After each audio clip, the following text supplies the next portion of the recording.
பாமக ஏழை எளிய விவசாய கூலிகளும் நெசவாளர்களும் உழைக்கின்ற தொழிலாளிகளும் நிறைந்த சமூகம் வன்னியர் சமூகம். அந்த மக்களை சரியாக பிரதிநிதிப்படுத்துவதற்காக ஒரு தலைவனும் இயக்கமும் தேவை என சொல்லி அன்றைய தினம் காங்கிரஸ் தலைவர்களால் இருந்த MP சுப்பிரமணியம், மணிவர்மா, வாழப்பாடி ராமமூர்த்தி, AR சம்பந்தம் போன்ற தலைவர்களால் வளர்த்தெடுக்கப்பட்டவர்தான் டாக்டர் ராமதாஸ். அதே சமயம் தான் தனிப்பெரும் தலைவராக விஸ்வரூபம் எடுக்க ஆரம்பித்தவுடன் ராமதாஸ் செய்த முதல் வேலை தன்னை வளர்த்தவர்களை காலி செய்ததுதான். தன் சமூகத்திலேயே தனக்கு இணையாக செல்வாக்குடன் திகழ்ந்த AK நடராஜனையும் காலி செய்தார். கால் மார்க்ஸ், பெரியார், அம்பேத்கர் ஆகியோரை எல்லாம் பேசி ஒரு புரட்சியாளர் தோற்றத்தை காட்டிய ராமதாஸை அன்றைய பிரபல எழுத்தாளர்களும் இடதுசாரி சிந்தனையாளர்களும் தலையில் வைத்து கொண்டாடினார்கள். இந்த கட்சியை வளர்த்தெடுக்க உயிர் தியாகங்கள் செய்தவர்கள் தங்கள் எதிர்காலத்தை தொலைத்து கோர்ட் கேஸ் என்று அலைந்தவர்கள்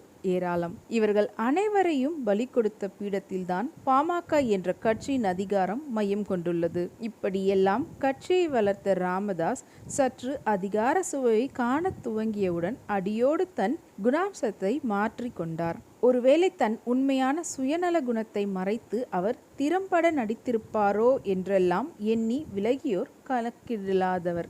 அன்புமணி வருகைக்கு பிறகு பாட்டாளி மக்கள் கட்சி என்பது பாசமுள்ள மகன் கட்சியாக மாறி வெகு காலம் ஆகிவிட்டது. என் குடும்பத்திலிருந்து யாரேனும் அதிகார பதவிக்கு கொண்டு வந்தால் என்னை நடுரோட்டில் வைத்து சவுக்கால் அடியுங்கள் என்ற ராமதாஸ் இன்று மகன், மருமகள் ஆகியோர் கையில் அதிகாரத்தை தத்தோடு அல்லது பேரணியும் முன்னிறுத்தியுள்ளார். அதிகாரத்தை தந்ததோடு இல்லாமல் பேரணியும் முன்னிறுத்தியுள்ளார். வயது மூப்பின்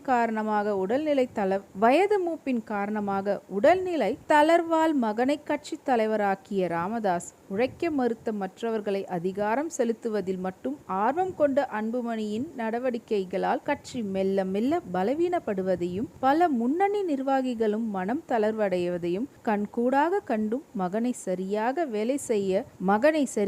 வேலை வாங்க முடியாதவராக தோல்வியடைந்தார். அரசியல் என்பதே மற்றவர்களை ஏமாற்றி பொது சொத்தை வேட்டையாட உரிமை பெற்ற களம் என்ற புரிதலிலேயே சுமார் 1/4 நூற்றாண்டு காலம் கனஜோராக செயல்பட்டு பழக்கப்பட்டுவிட்டார் அன்புமணி.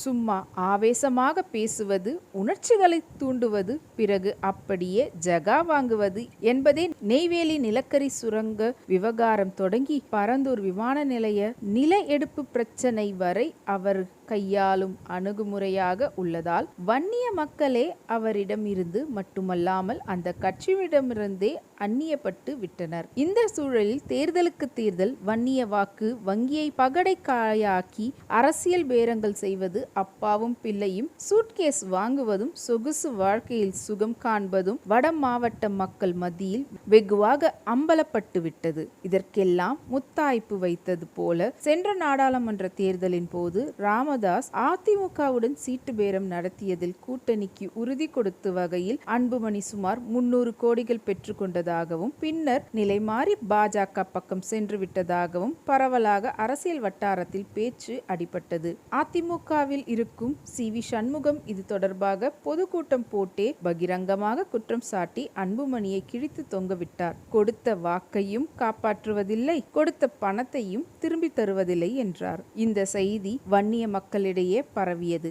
மேலும் நம் சமுதாயத்திற்கு 10.5% இடஒதுக்கீட்டை எதிர்ப்புகளை மீறி ஒதுக்கிய எடப்பாடி பழனிசாமிக்கு நாம் துரோகம் செய்யக்கூடாது என கணிசமான வன்னிய மக்கள் சென்ற தேர்தலில் அதிமுகவிற்கு ஓட்டு போட்டனர். இதன் விளைவாக முதலிடம் இல்லாவிட்டால் 2ஆம் இடம் என வட மாவட்டங்களில் வாக்கு வங்கி அரசியலில் கோலாட்சியாகும் பாமகவானது கடந்த நாடாளுமன்ற தேர்தலில் 9 தொகுதிகளில் 3ஆம் இடத்திற்கும் 1 தொகுதியில் 4ஆம் இடத்திற்கும் நகர்ந்து சென்று தன் நலிவை காட்டியது.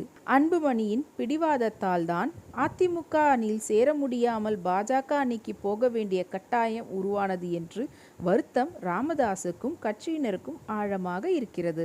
அத்துடன் அன்புமணியின் தலைமை மீதான அதிருப்தி கட்சிக்குள் நாளுக்கு நாள் வளர்ந்தோங்கி வண்ணம் இருந்தது. அன்புமணி பாஜகவின் கைப்பாவையாகிவிட்டார். அப்பாவை எதிர்க்கும் துணிச்சலை அவர் பாஜகவிடமிருந்தே பெற்றார் எனவும் பேச்சு அடிபட்டது. இந்த காலகட்டத்தில்தான் தன் மகளின் காந்திமதி வயிற்றில் பேரன் பரசுராமன் முகுந்தன் கடந்த 2.5 ஆண்டாக பாமக ஐடி விங்கில் சுறுசுறுப்பாக இயங்கி வருவதையும் கட்சியினர் மத்தியில் சுமூகமாக பழகி செல்வாக்குடன் திகழ்வதையும் ராமதாஸ் கண்கூடாக காண்கிறார். சென்ற நாடாளுமன்ற தேர்தலின் போதே முகுந்தனை கடலூரில் நிறுத்தலாமா என்ற யோசனையும் ராமதாசுக்கு இருந்தது. அப்போது அன்புமணியின் விருப்பமின்மை தான் தடையாகவும் இருந்தது.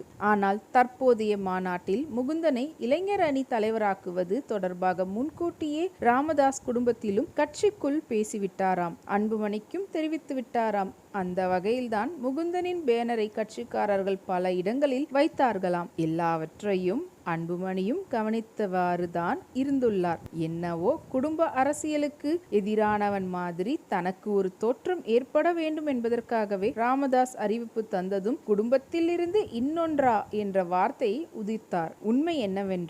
உண்மை என்னவென்று விசாரித்ததில் அன்புமணி தன் 3வது மகள் சச்சுமித்ராவை அரசியலில் களம் இறக்க திட்டமிட்டுள்ளாராம். இத்துடன் மற்றொரு மகளின் கணவராக AK மூர்த்தியின் மகனையும் முன்னிறுத்த போகிறாராம். இதையெல்லாம் யாரும் எதிர்த்துவிடக் கூடாது என்பதற்காக அப்பாவே என்றாலும் நான் சொல்வதுதான் இங்கே நடக்கும் என காட்டி ஜெயித்துள்ளார் அன்புமணி. சமரசம் பேச நிர்பந்திக்கப்பட்ட நிலையில் அப்பாவும் மகனும் ஒருவர் முகத்தை ஒருவர் பார்த்து கொள்ள முடியாத வெறுப்பில் இருக்கின்றனர். ராமதாஸால் முன்மொழியப்பட்ட அவரது பேரன் முகுந்தன் தான் ஏற்கனவே வகித்து வந்த ஊடக பேரவை தலைவர் பதவியையும் சேர்த்தே இழந்து தாத்தாவின் ஒப்புதலின்றி தானே விலகி செல்லும் நிலைமைக்கு தள்ளப்பட்டு விட்டார் என்பது கட்சியில் ராமதாஸின் அதிகாரம் செல்லா காசாகிவிட்டது என்பதற்கு அத்தாட்சியாகும். அதிகார நிலையில் அவரை பூஜ்யமாக்கிவிட்டது.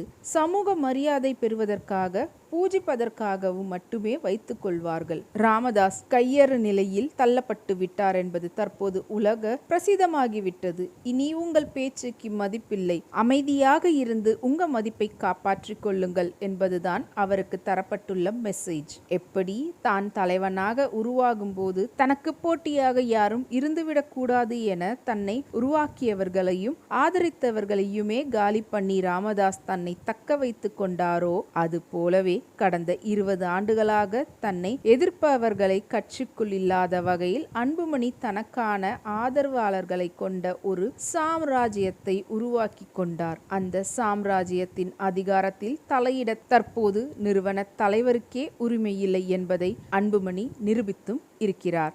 இது எப்படியானாலும் பாட்டாளி மக்கள் கட்சி மக்கள் செல்வாக்கை மேன்மேலும் இழந்த வண்ணம் சென்று கொண்டுள்ளது என்பதுதான் யதார்த்தம்.